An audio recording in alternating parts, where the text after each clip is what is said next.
मोर्शी तालुक्यातील निंभी येथील शेतकरी गंगाधर इंगोले यांनी आत्महत्या केली। त्यांच्यावर सेंट्रल बँकचे कर्ज असल्याचे समजते। तालुक्यातील शिरखेड पोलीस स्टेशन अंतर्गत येत असलेल्या निंभी येथील शेतकरी गंगाधर माणिकराव इंगोले वय 50 वर्ष हा शेतकरी आपल्या शेतासह इतर शेतकऱ्यांच्या शेतात शेतीची कामे करत असे। रविवारी सकाळी गावातील एका शेतकऱ्याच्या शेतात डवरणीकरिता सकाळी 7 वाजता गेले होते।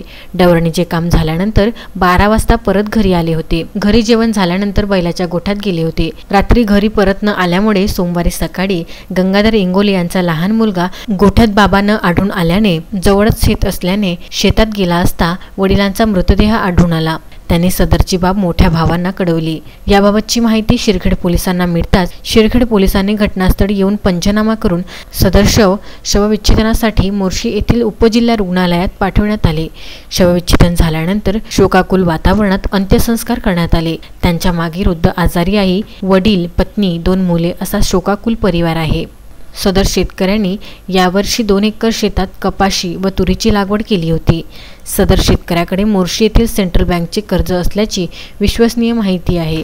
मुलाला डोळ्यांचा आजार तर पत्नीला कानाचा आजार आहे। शेतात राबून मिळणाऱ्या मजुरीतून 7 जणांचा कुटुंबाचा उदरनिर्वाह करणे कठीण झाले होते। याबाबत शिरखेड पोलिसांनी आकस्मिक मृत्यूची नोंद केली असून अधिक तपास शिरखेड पोलीस करीत आहेत। संजय गारपवार, दत्तराज इंगळे, विदर्भ न्यूज, मोर्शी।